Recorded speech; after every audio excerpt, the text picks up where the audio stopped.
That means Caesarion was very close in age to Tiberius, who was born in 3 BC. By comparing important dates in the Jewish, Muslim, and Christian holy books, there is a margin of error of at least 30 years. So what proof is there that Caesarion's half-sister Selene is in fact Mary Magdalene? They were both wealthy, they both shared the same names, they were both Hebrew, and they both lived in the same place at the same time under the same Roman rulers.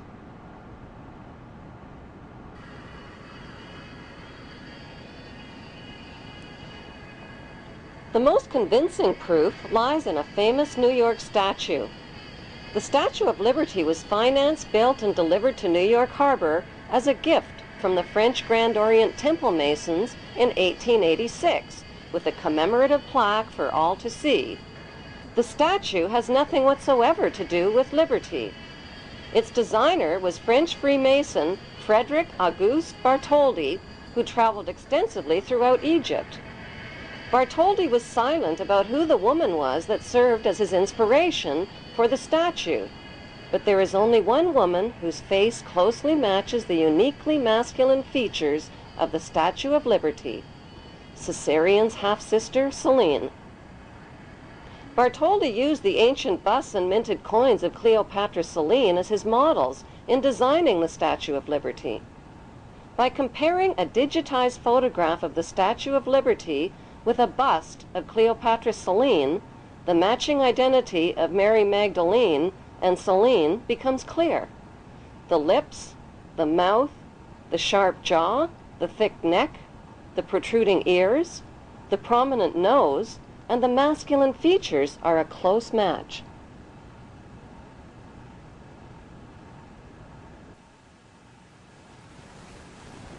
An ancient minted coin of Cleopatra Selene reveals that even her hairstyle and hair tie ribbons are an identical match with the Statue of Liberty's hairstyle and ribbons. The Statue of Liberty was intentionally designed to appear pregnant beneath the folds of her robe. The implication is that Mary Magdalene had children. Their names were Tamar and Jesus the Justice, whom the Merovingians, British royalty, and elite brotherhood of Freemasons claimed to be descendants of.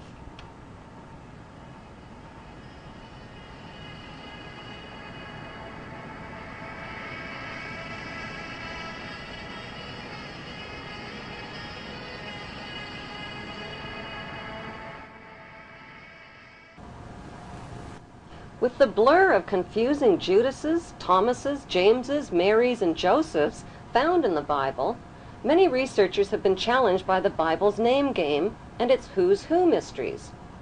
One way of decoding the Bible is to profile the main cast of characters and create a royal genealogy chart. The connection between the lives of the main Bible characters and the lives of real, historical figures line up like answers in a crossword puzzle. Far from being poor and uneducated, Jesus' inner circle of family and disciples were well-educated and well-off descendants of royalty. The disciple called Nicodemus of Bethany was in reality the son of Nicomedes IV of Bithynia. Joseph of Arimathea was in reality Joseph of Judea, an extremely wealthy tin merchant and descendant of King Zedekiah and Mattathias. The Virgin Mary of Bethany was in reality Mary of Bithynia and wife of her rich uncle Joseph of Judea.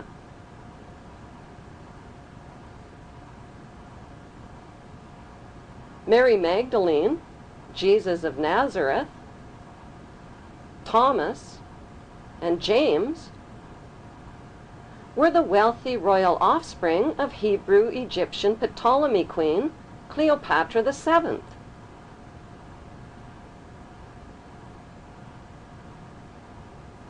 Why did the Bible alter and even omit key historical names and dates? To cover up the real Hebrew identities of the royal ruling families of Egypt and the Holy Roman Empire, whose secret religion was and still is the cult of Ammon. Why in the world did first-century Jews living at the time of Jesus threaten to punish by death anyone who dared to copy, sculpt, or draw the face of Jesus and his graven image? What were they afraid of? Were they afraid perhaps he might be recognized for who he really was?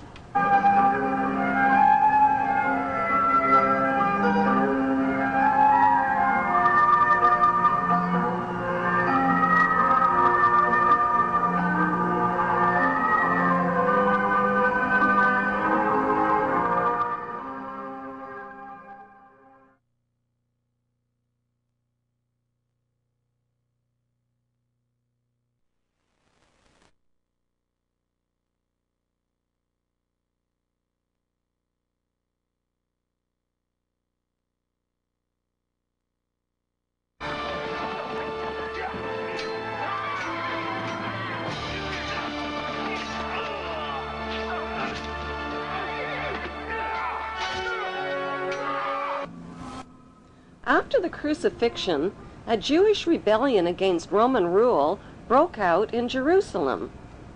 The Roman soldiers destroyed Solomon's temple, burned Jerusalem, and eventually renamed the land of Israel Palestine.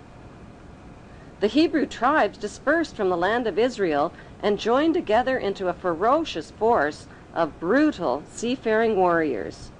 They named themselves after their 6 great ancestors, the 6 Hebrew Hyksos kings who once ruled Egypt. The VI in their name, Vikings, is the Roman numeral for 6. 6 kings. Was the largest tribe of Israel and the first to replace the god of Judaism with pagan fertility gods. The tribe of Dan became seafaring pirates, looting their way from Greece along the Mediterranean, leaving evidence of their migration route. Like signposts, they incorporated the name of Dan into the names of mountains, towns, and rivers, like the mighty river Danube. They raided their way up the coast of Europe and built settlements in the British Isles and in Scandinavia. The country of Denmark literally means the mark of Dan. Carvings of snakes and dragons on their ships, the red and white stripes on their sails, and archaeological relics reveal that the tribe of Dan became none other than the dreaded Vikings. The pagans arrived like stinging hornets, and spreading on all sides like fearful wolves, robbed, tore, and slaughtered not only beasts of burden, but even priests and monks and nuns. They came to the church of Lindisfarne and destroyed everything, trampled and polluted the holy places. Their mouths froth, their eyes stare, they howl like wild beasts. Joined by the Israeli tribe of Naphtali, they continued their reign of terror through the British Isles, accumulating massive amounts of wealth. Then the unthinkable happened. Their king, King Canute, was crowned King of England, Denmark, Norway, and Sweden in 1016 AD. And so the tribes of Israel had found a new homeland, and the throne of Israel had found a new throne, the throne of England.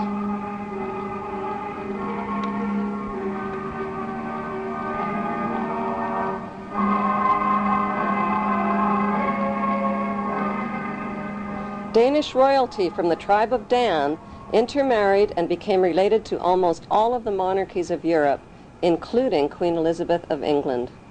The bloodline of the tribe of Dan was firmly established in royal power circles. A unique Viking genetic disease called Dubitraz contracture, causing tightening of the tendons in the hand, give it a claw-like appearance.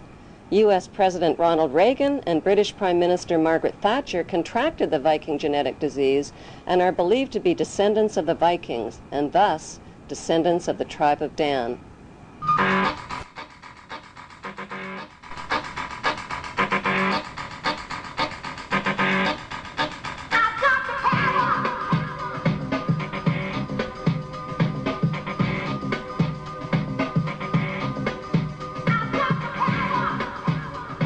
The The media has misled the public into believing that